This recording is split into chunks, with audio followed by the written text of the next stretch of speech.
Greetings and salutations. It is game day, and our Seahawks go into Ford Field to hopefully not get annihilated by Detroit. I don't think we'll get annihilated, but we just are not set up to win today. It doesn't look like to me. I know that last year's game was amazing. It was a lot of fun to watch. 48-45. This is an insane score.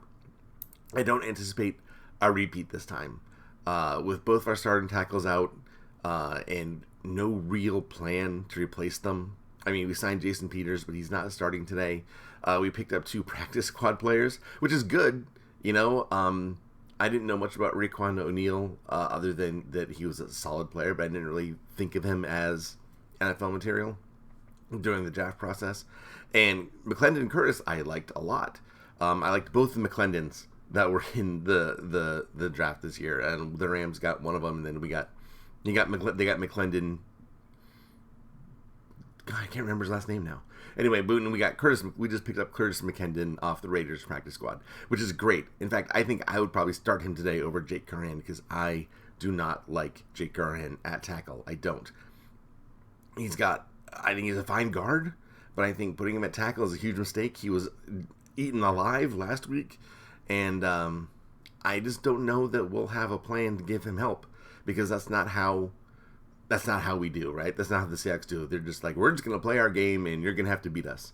And if they do that with Jake Curhan and Stone Forsythe at tackles, it's going to be a very long day for us. It's going to be a short day for the offense and a long day for our defense. And I just think that that's kind of unfair. And I hope that we don't do that. I mean, I really think that we have to play like with a lot of, 2 tight end sets, helping out both tackles. I think. I mean, I don't know. I don't have a solution. That's not the way that we do things. It's not the way Pete's ever really done it. He's never really gone out and given any backups help scheme wise. And I really hope that changes today because otherwise Gino is going to be put on IR, by halftime. Right? It just is. I mean, Jake Curran's bad. He's a bad player. I don't know even why he made the roster this time.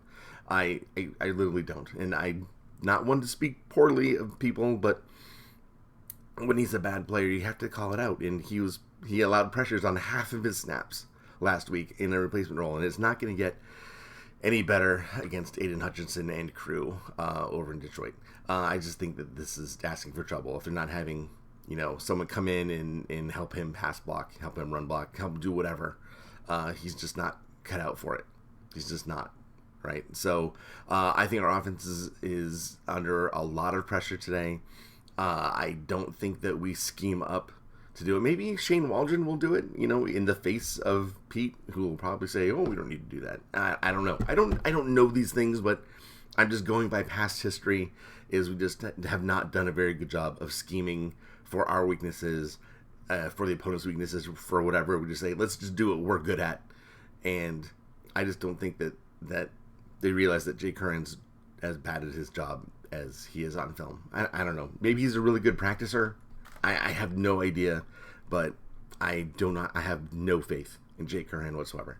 So, moving on, I just hope that we have, Zach Charbonnet can come in and chip as he goes out to catch a pass. But again, these are things that we do. The Seahawks don't throw underneath. They don't do the things that are going to help our tackles out, and I'm stressed out about it. I don't know if you can tell, but I'm having an existential crisis about having both of our tackles out. But we'll just have some serenity for now, and we'll move on to the defense, which again is weird. Ostensibly, we play this 3-4 front, but we hardly played it at all last week against the Rams. We had this weird 4-man front with 2 down linemen. Jaron Reed was in there with Drummond Jones, and then we had our outside linebackers in there. It didn't work, really. I don't know what we're trying to accomplish. I don't understand it. I have to think it's a depth issue, because even looking at the depth chart now, we have Jaron Reed in the middle, Draymond Jones and Mario Edwards are the ends, Miles Adams in there too, but Mike Morris is out. Cameron Young has a hurt knee. He only played 2 snaps last week.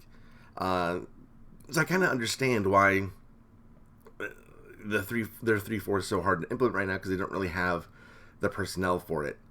I don't know how we don't. I mean, this is the second year in here now, but I guess I mean, even if we had, I don't, even if we had not taken Zach Charbonnet and taken another defensive nose tackle, someone who could play in the middle there, I don't know.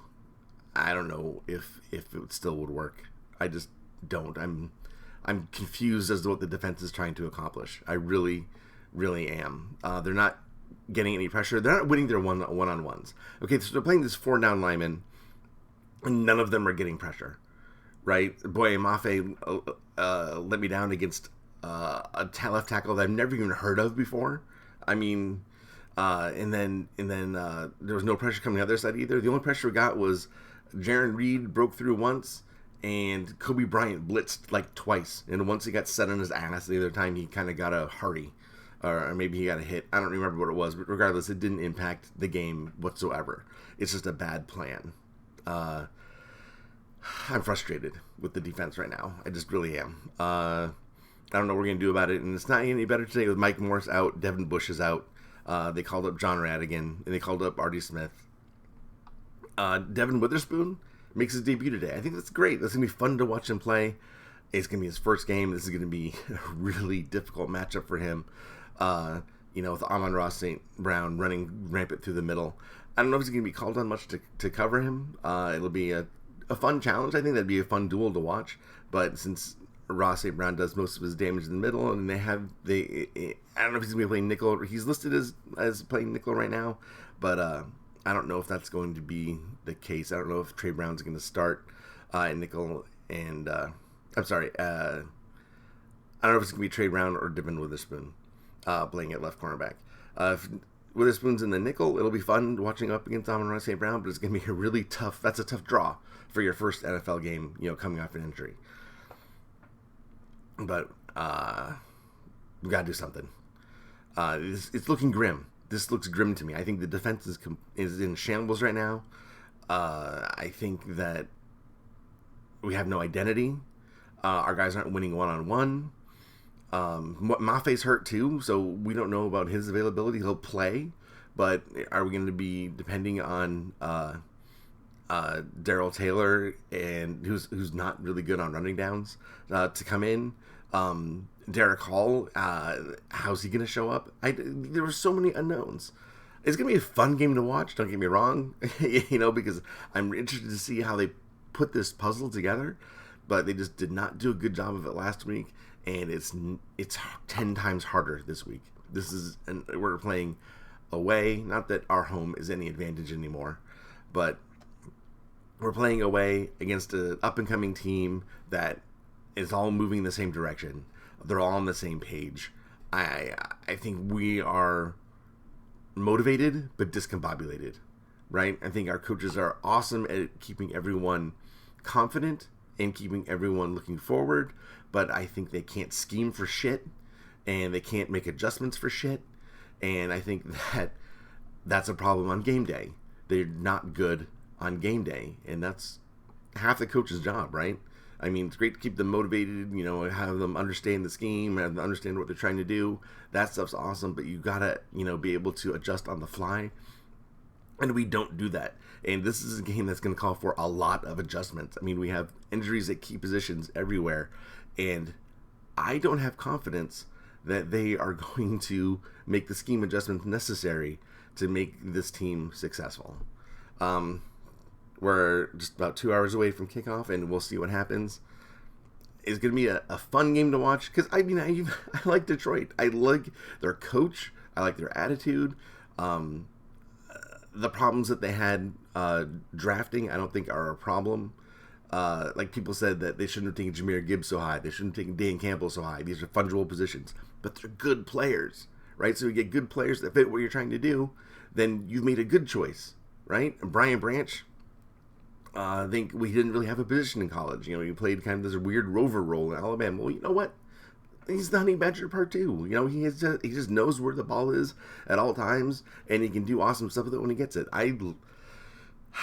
Well, it didn't look like they got value Detroit got value at their draft spots. They drafted players that are going to contribute right away, and how can you go wrong with that, right? Whereas we drafted a backup running back in the second round. And again, I'm fine with it. I was happy that they took Zach Charbonnet, because if anything happens to Ken Walker, we're dead in the water, right? And I think having an insurance policy, even in the second round, with Zach Charbonnet, who's a complimentary player, I thought he was a good pick. Would we want to have a defensive tackle right about now? Maybe we would, So it's just hard to say. If we lost Kenneth Walker last week, we'd be glad we had Zach Charbonnet. You know what I mean? So we have to kind of modulate our opinions on things depending on what's facing us. So while right now, because of the injuries along the defensive line, we wish we had more reinforcements there. We're also technically thin at running back, right? Even with Ken McIntosh is on IR. So we even tried to double address the running back position, and it's still thin. So, we're working with what we got. I'm not looking forward to today's game as far as results go, but I'm looking forward to watching it. It's fun to have no expectations. And I really don't have any expectations for this team against Detroit, because even though we beat them last year, Detroit did a better job in the offseason than we did. And I thought our offseason was great. I really did. But now I'm seeing the results on the field, and I don't feel as confident as I did. Right? I thought we were going to be better. Man, I really did. After that first game, I don't know what we're doing. And it's just got worse. We lost both the tackles. And I guess that probably contributed a lot to last week's, performance in the second half, too. I shouldn't, put that aside. But I am just not confident in the coaching staff, right? I think they can get players motivated, but even last week when they having Geno Smith and Metcalf and Lockett saying they wanted it more, how do you not want it more than your opponent on a home game in the opening week of the NFL season? I do not get that, and I want to reject it. My brain wants to reject this information. I can't believe that.